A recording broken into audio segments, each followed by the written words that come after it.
a todos, bienvenidos otra vez. Estamos en este 2021 empezando con el epicentro número 29, como siempre con Gregorio Lanza para revisar la actualidad de lo que ocurre en Bolivia. ¿Cómo estás, Gregorio? Hola Jorge Luis y a todos los amigos y amigas que nos ven, que tengan un buen año 2021. Bien, hoy tenemos nuestro programa con bastante información como de costumbre y hemos decidido denominarlo de la siguiente forma. Elecciones bajo rebrote de la pandemia. Y uno de los principales temas de discusión durante esta primera semana de este nuevo año está relacionado con el Tribunal Supremo Electoral. El Tribunal Supremo Electoral contrató a la empresa DreamLab Technologies para hacer una consultoría respecto de la fiabilidad de todo el sistema que tiene el Tribunal Supremo Electoral. Y en el informe externo se determinó que no existe un bloque de datos alternos en el padrón electoral. Y de esta forma, el Tribunal Supremo Electoral intenta, por lo menos, generar mayor certidumbre respecto a ciertas corrientes de opinión que intentaban mantener un manto de dudas respecto a los anteriores resultados de la última elección y, por supuesto, de la próxima elección subnacional. Y al mismo tiempo, casi paralelamente a conocerse el informe del que estamos hablando, realizado por esta consultora internacional, se conoció la suspensión y el proceso a la vocal Rosario Baptista Canedo, que había denunciado con anterioridad ciertas irregularidades, según su propia versión, ante la OEA, pero que después también ella se desdijo sobre sus anteriores declaraciones. Sí, creo que hay dos apuntes que hay que hacer sobre este tema. El primero que tiene que ver con la credibilidad del padrón electoral. De manera general se puede hablar y los propios procesos electorales y esta auditoría que ha hecho la empresa internacional está señalando que no hay efectivamente un bloque alterno que pueda modificar de manera importante, sustantiva el padrón electoral, pero sí que es un padrón anticuado. Y creo que en ese sentido será bueno que después de las elecciones subnacionales se pueda hacer una renovación de ese padrón. No creo que el tiempo dé para hacer esos cambios antes. Y el segundo dato que tal vez es más importante es que la señora que ha sido suspendida del Tribunal Supremo Electoral era una señora que venía en el marco del acuerdo que había hecho la oposición con el MAS para nombrar a esta nueva corte, la que ha manejado los destinos de la anterior elección. Esa señora venía por los sectores de oposición, vinculada a Ortiz, vinculada a Creemos. Lo que me preocupa es que no vaya a ser que se modifique la correlación de fuerzas dentro del Tribunal Supremo Electoral y que en vez de esta señora, el MAS, aprovechando el nuevo contexto, ponga a un agente de su partido. Y eso implicaría modificar el equilibrio precario que había 3-3, aumentando una del bando de la oposición hacia el bando del MAS, cosa que quedan 4 del MAS y 2 de la oposición. Y ahí ya el presidente Salvador Romero tendría muy poco por hacer. Creo que este es el aspecto que deben cuidar los partidos de oposición y también los medios y la opinión pública. No sea que en medio de la pandemia y de otras notas y noticias que hay que están copando el tema mediático, se quiera hacer este tipo de modificaciones. Y de hecho, el apunte, Gregorio, respecto a lo que mencionabas de manera inicial, la consultora contratada por el Tribunal Supremo Electoral, dentro de una de sus principales conclusiones, ha solicitado y ha sugerido al Tribunal Supremo Electoral una necesaria actualización tecnológica, que seguramente es un desafío que tiene que tomarlo en cuenta la gestión del presidente del Tribunal Supremo Electoral, el señor Romero. Y así como hemos revisado ese tema de forma inicial. También esta semana ha sido igual de interesante el informe final de conclusiones que ha desarrollado la Comisión Especial Mixta de la Asamblea Legislativa con relación al juicio de responsabilidades a Janine Áñez. Sí, y uno de los resultados de ese informe final es precisamente que debe procederse a este juicio de responsabilidades para Áñez y también a los respectivos procesos penales al entorno de Áñez en su gobierno.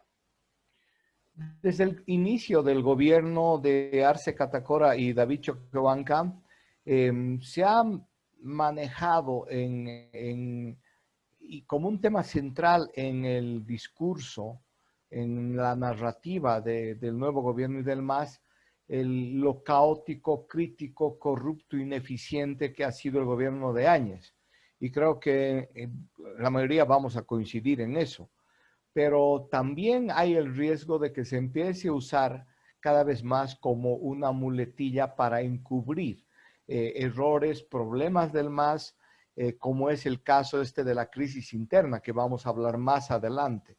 Y entonces así el juicio a Áñez se convierta en un circo, en un show donde sean días y días de acusaciones para que se refloten todos esos argumentos que busquen además de alguna manera justificar los 13 años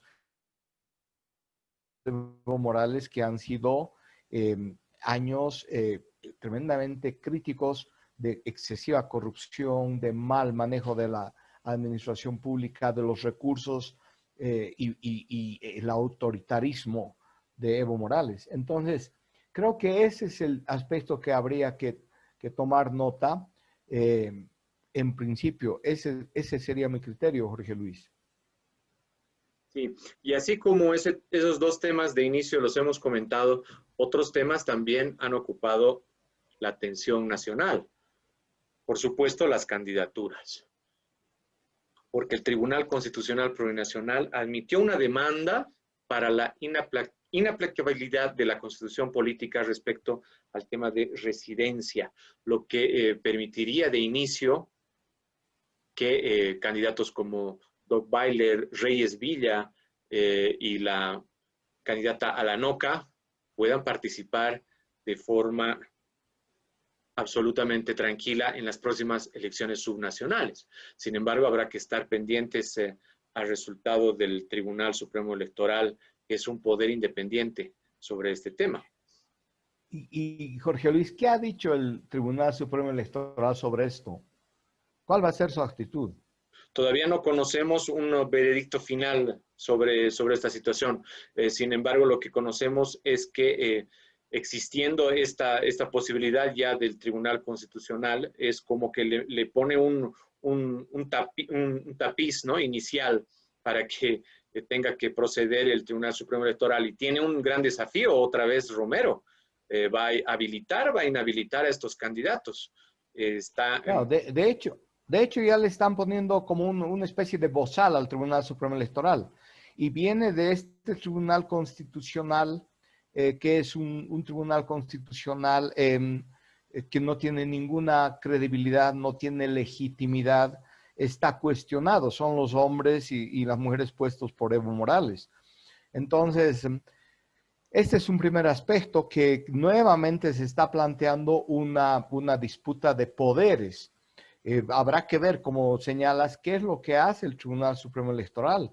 Lo correcto sería que pues aplique las medidas que corresponden. De lo contrario, y este es el segundo punto, las consecuencias de no aplicar las disposiciones de la ley va a ser favorecer a algunos y desfavorecer a otros. Pongo, por ejemplo, de Doc Weiler va a ser favorecido, el MAS va a ser favorecido. Y no es que yo esté en contra de por sí de la candidatura de Doc Weiler, creo que es lo mejor que tiene el MAS para ofrecerle a La Paz, pero están vulnerando la ley, la norma con esa decisión. Y esto no es bueno para la democracia. El MAS va a ser también favorecido en Cochabamba en la medida en que lo habilitan a Manfred Reyes Villa, que es una persona muy cuestionada, que tiene procesos ejecutoriados en contra por haber tenido hechos de corrupción durante su administración.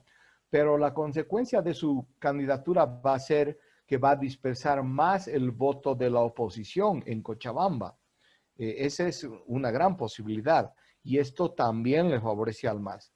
Y como contraparte, el hecho que la habiliten a la NOCA, pues creo es más bien un punto en contra del MAS en el Alto, en una candidatura muy cuestionada como la de Ratuki, y no sé cuál es el apellido del señor ese, que tiene procesos en contra, ha sido hombre hombre que estaba en la administración municipal cuando Patana, una administración llena de corrupción. Entonces, en el caso del Alto, que siga la NOCA es un flaco favor al MAS y más bien potencia la candidatura de Bacopa, como vamos a ver más adelante. Entonces, creo que estas serían las consecuencias de que se les permita participar en las elecciones a estos señores y que se vulnere la norma.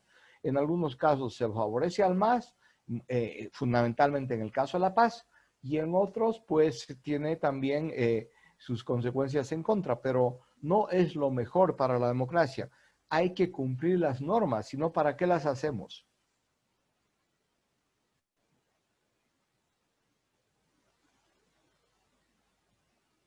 Y precisamente relacionado con aquello, Eva Copa se ha pronunciado también durante estos últimos días a propósito de su postulación y ha mencionado de forma literal, ¿no? Yo no he traicionado al MAS, el MAS me ha traicionado a mí. Y esta su versión es también un tema de discusión amplia. Lo que hay que decir es que el caso de Bacopa tiene dos connotaciones. La primera, que en el MAS ya no están dispuestos a seguir aceptando el dedazo de Evo Morales. Eso está claro. Y esto nos plantea un debate más profundo. Es la crisis del MAS, es la crisis de una forma de hacer política. Hace unos días me entrevistaron en una televisión y justamente plantearon este tema y traían a colación la experiencia del MNR. Y uno de los argumentos que yo esgrimía es que el MNR ha sido un partido único, es decir, era el partido hegemónico del sistema político. Y ese partido hegemónico, a partir de las pugnas entre sus líderes, el intento de Paz Estenssoro en repostularse cuando ese no era el acuerdo entre los diferentes liderazgos, ha empezado a generar fracciones a lo largo del tiempo. Pero esas fracciones están reflejando el hecho de un partido único, porque las diferencias al interior de la sociedad se van a expresar en las rupturas de ese partido, porque no hay otras alternativas. Algo similar va a empezar a suceder con el MAS. Las diferencias de sectores, de clases, de forma de hacer política se van a empezar a expresar al interior del MAS. Entonces, el surgimiento de Eva Copa, que está cuestionando el autoritarismo, la falta de respeto a las bases, esta actitud misógena frente a la presencia de la mujer, esta actitud autoritaria frente a la presencia de los jóvenes, concentradora de poder, está siendo cuestionada. Esa es una vertiente. Pero además en el caso de Bacopa tiene otra connotación y es una vertiente étnico-cultural, porque a su modo Eva Copa está reflejando lo aymara, está reflejando la insurgencia del Alto, y no en vano está vinculada en Jayaya con la candidatura del Malcu, Felipe Quispe. Entonces, hay una serie de contenidos que son, creo, muy importantes. Desde mi punto de vista, esto va a refrescar la democracia. Esto va a aperturar procesos democráticos más a fondo dentro del MAS y le va a hacer mucho bien a la política en el país. Entonces, creo que ese es el segundo elemento. Se va acabando el ciclo de Evo Morales, esa forma autoritaria de conducir el partido con cúpulas y con corrupción, con la billetera, se acabó. Pero sí empiezan a surgir nuevas corrientes que refrescan el escenario político y le dan más diversidad a la política. Esa es la percepción que tengo, Jorge Luis. Sí, coincido contigo, Gregorio. Yo diría que esta es una decisión valiosa que ha logrado desarrollar Eva Copa, sobre todo por su actitud, ¿no? Y sobre todo por el empoderamiento femenino que ha demostrado de lo que ella puede ser capaz como líder político. Y nos guste o no nos guste ella como candidata al final, ¿no? Es saludable políticamente su participación con Jayaya dentro de la próxima contienda subnacional. Eh, También deberíamos apuntar y tenemos que ser certeros. Eva Copa también tiene sus bemoles, sus aspectos positivos y negativos, ¿no? En la última gestión del gobierno de Áñez se ha despedido de la Asamblea, posibilitando que se anule los 2/3. Entonces, esa también es una cruz con la que tiene que cargar. Y parece que esa cruz es la base del compromiso que confirmaba que Eva Copa iba a ser la candidata por el MAS para ir como alcaldesa en el Alto. Y que ese incumplimiento que le hicieron, ¿no? La promesa que le hicieron a Eva Copa ha motivado su participación como candidata. Es interesante en todo caso y reafirmo y también coincido contigo. Evo Morales va perdiendo cada vez más poder y también lo vemos reflejado en el caso de Santa Cruz, Gregorio. En Santa Cruz, la candidatura a la gobernación del MAS ha mostrado de manera muy clara, muy visual lo que ha sucedido. El candidato de Evo Morales en primer lugar era Carlos Romero. De su entorno, una persona muy cuestionada, más allá de que la inteligencia y la capacidad que tiene para construir aparatos, para el análisis político, pero que se había terminado por convertir en una persona que manejaba un gran aparato de manera poco transparente, oscura, yo diría, con vínculos muy, muy raros, muy oscuros, incluso con platas y dineros ilícitos. Y entonces este hombre ha sido además rechazado por las bases del MAS, pero Evo Morales insistía en colocar a Carlos Romero de candidato. Ha sido rechazado, después planteó a un recién llegado que es un locutor, que ahora está de subgobernador, y en ese contexto, Cronenbol, que es una persona más hábil, que tiene más relación con la masa, lo que no nos hace olvidar también vínculos poco claros, oscuros con el narcotráfico, ha estado detenido, pero finalmente está aquí como candidato. En el momento no tiene una sentencia ejecutoriada. Y entonces este señor que ha sido repudiado por Evo Morales es el que finalmente ha sido nombrado candidato. Pero un detalle muy importante, el argumento de Cronenbol para bloquear la decisión de Morales ha sido, no es posible que la decisión de quién va a ser candidato en Santa Cruz se nombre en el Chapare, se nombre en la Ocaña. Y eso fue un argumento, creo, contundente. No puede ser que un chapareño, Evo Morales, al final decida lo que queremos los cruceños. ¿Dónde está la autonomía? ¿Dónde está el respeto a las bases? ¿Dónde está el respeto a Santa Cruz? Y ese es el argumento que me lleva a otra reflexión que la tengo muy metida en la cabeza. Este país tiene tres grandes polos de poder. Uno es Santa Cruz, si estamos ahí, pero el otro es el Chapare y Evo Morales. Y el otro es La Paz y la Aymara. Y la definición del futuro del país, de cómo queremos construir un país, que haya democracia, se va a resolver a partir de un diálogo entre estos tres grandes poderes, que posiblemente nos lleven a configurar un país federado, donde ya no nos mande más Evo Morales y el Chapare, y que en igualdad de condiciones, paseños, aymaras, mestizos de esta zona, cruceños, cambas, ayoreos, chiquitanos y los migrantes que son Santa Cruz, y Cochabamba y el Chapare discutamos en igualdad de condiciones. Creo que este tema del cuestionamiento de Evo Morales y a las decisiones en el Chapare nos están llevando a esta discusión que es mucho más de fondo y que hace al futuro del país, Jorge Luis.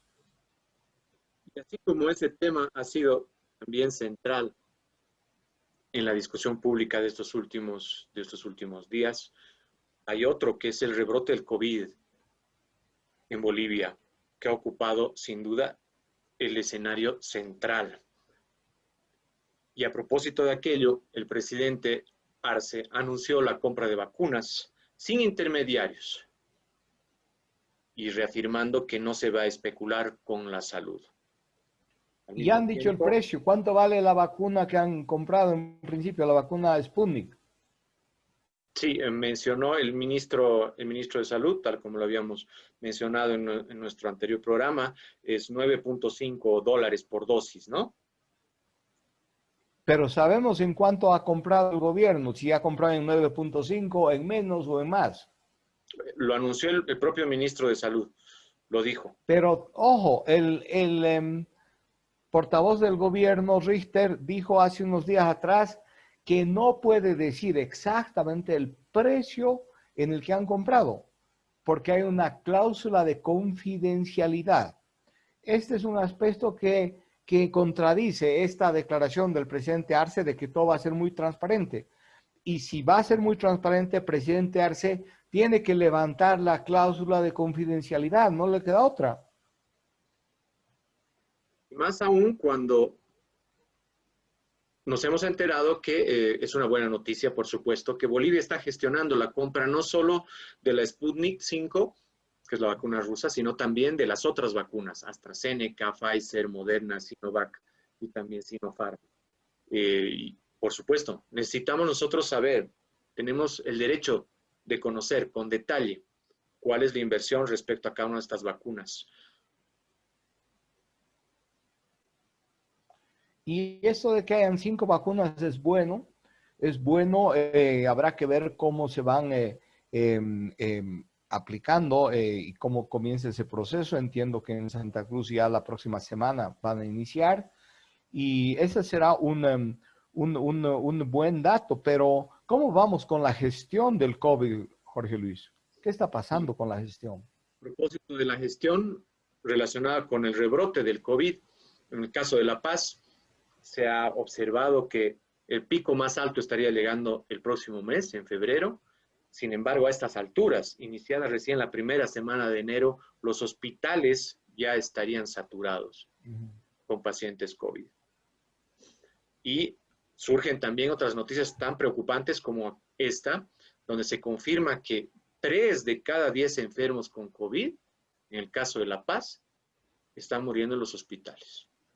3 de cada 10 enfermos.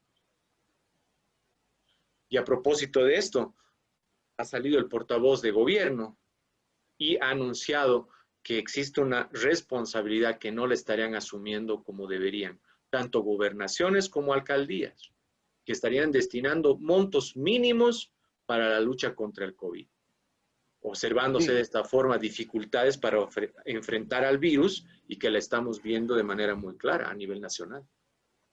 Primero yo voy a hablar de ese dato de 3 de cada 10 enfermos del COVID se mueren. Sería el 30% de mortalidad, que es un dato espeluznante. Y eso no es así. Hay mala información. Lo que sucede en el país y que ha pasado con la anterior gestión también de Áñez es que no sabemos efectivamente cuántos contagiados existen. Porque la gente que no tiene síntomas, los asintomáticos, pues nadie sabe ni los contea.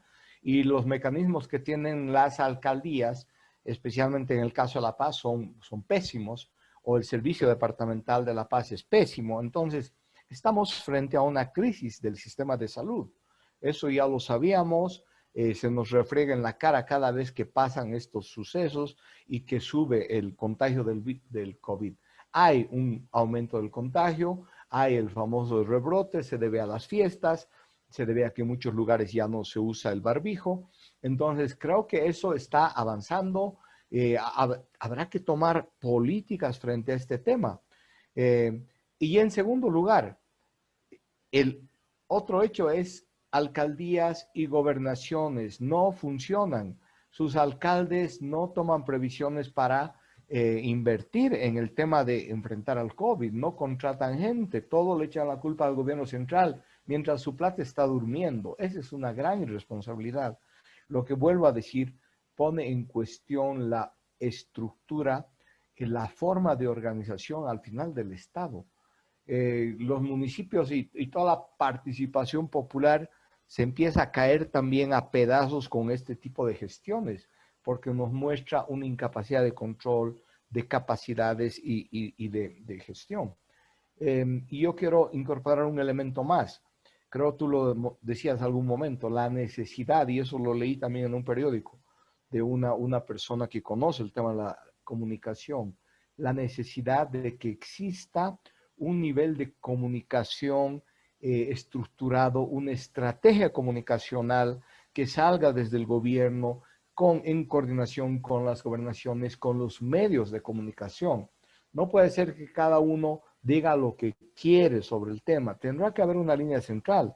Sí, después podrán haber muchos criterios, pero una línea comunicacional que creo que le está haciendo falta a este gobierno, y será muy bueno que el propio portavoz Richter tome en cuenta esta observación, que no es solo nuestra, sino de mucha gente.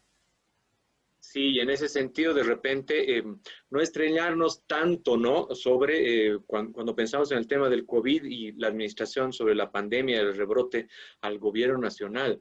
Y esto, claro, no deslinda responsabilidad sobre su accionar, sino también debemos llamar la atención a gobernaciones y alcaldías sobre este tema de corresponsabilidad en la gestión y que la vemos con absoluta debilidad.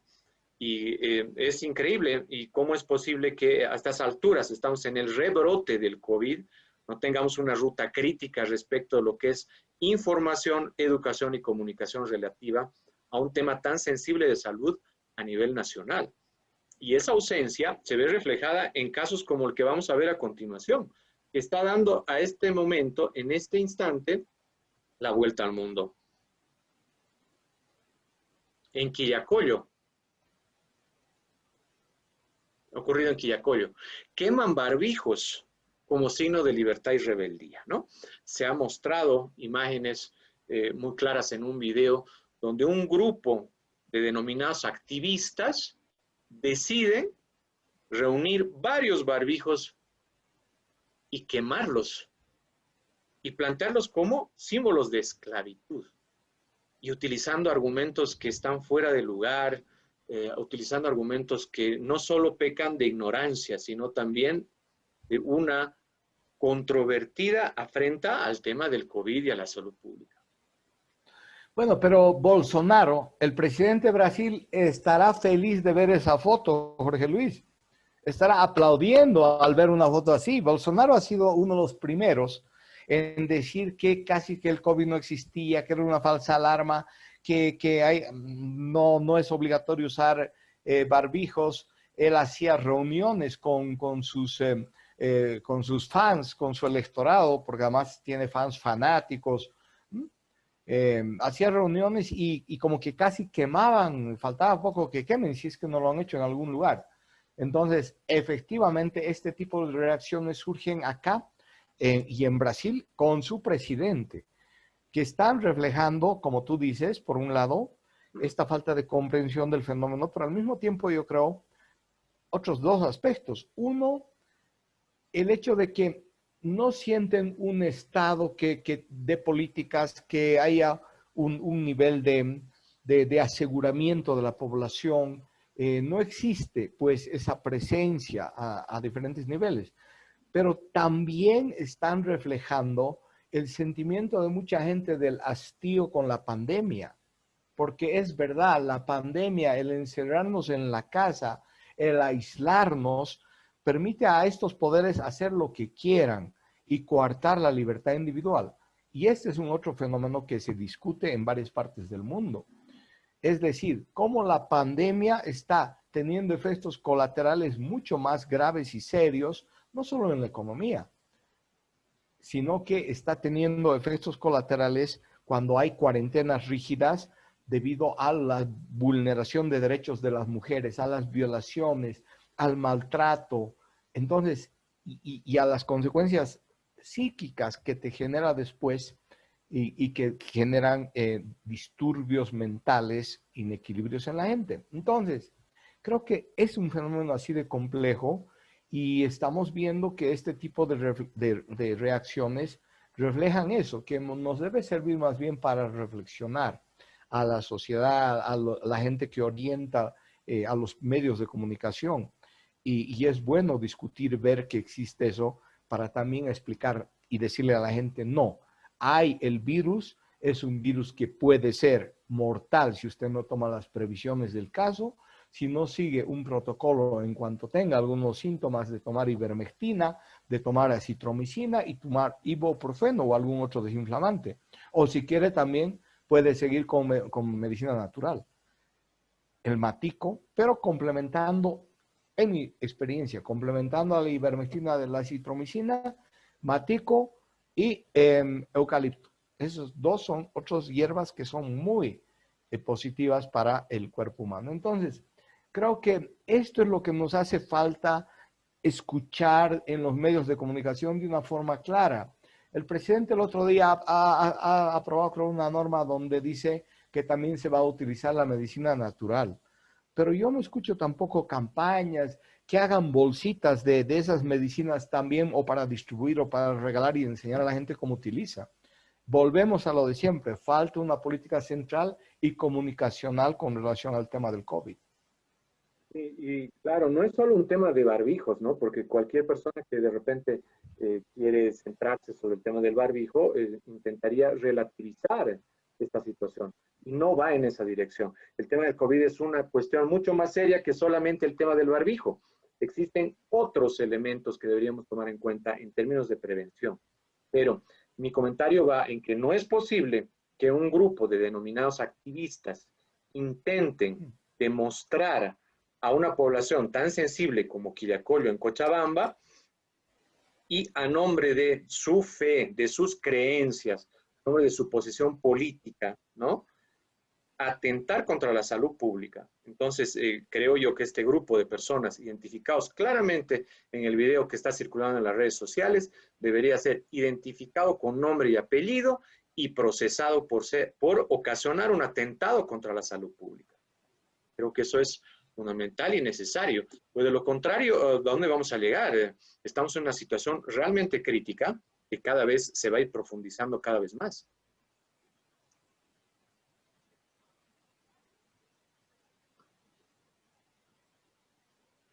Y como siempre en nuestro programa, saben ustedes, revisamos las caricaturas que han circulado, que se han publicado en estos últimos días en el país. Una de ellas es la que estamos observando ya en pantallas, del fabuloso Abecor, que refleja la decisión de Evo Morales y el dedazo del masismo para sacar del juego político a Eva Copa, o por lo menos deberíamos decir el intento de, porque Eva Copa ha decidido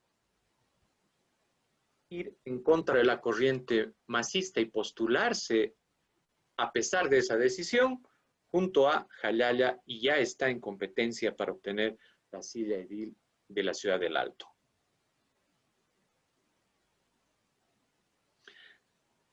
La otra caricatura que también queremos comentar es del mismo Abecor y que refleja con absoluta claridad lo que está pasando en estos instantes en Bolivia. El tema de las subnacionales ocupaba el eje central de la discusión en la esfera pública y ahora el rebrote del COVID pues tiene ese lugar de privilegio. Todos hablamos acá en Bolivia en la actualidad del rebrote del COVID antes que de las elecciones subnacionales. Y finalmente, vamos a comentar esta última también que sale el día de hoy del mismo Abecor, donde vemos algo relativo precisamente al uso del barbijo. Acá en La Paz, por lo menos en La Paz y el Alto, observamos que no tenemos una clara certidumbre. Muchas personas ignoran todavía cuál es el correcto uso del barbijo.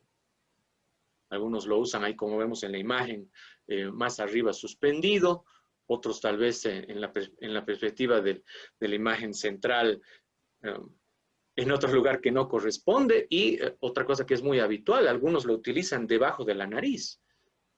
Y esto está relacionado con lo que comentábamos en un inicio. La ausencia de una ruta crítica, certera, confiable, pero manejada además al unísono entre las diferentes instancias de gobierno, tanto nacional como de gobernaciones y alcaldías, para tratar el tema del COVID en términos de información, educación y comunicación. Y por supuesto, muchos dirán, ¿cómo a estas alturas la gente no puede conocer el uso del barbijo, el correcto uso del barbijo? Esto es lo que hay, esto es lo que hay, lo que se observa. Y si se observa un problema como esto, quiere decir que tenemos que actuar o deberíamos actuar sobre esta situación para modificarla. De lo contrario, vamos a seguir con más contagios y más avance de la pandemia en Bolivia.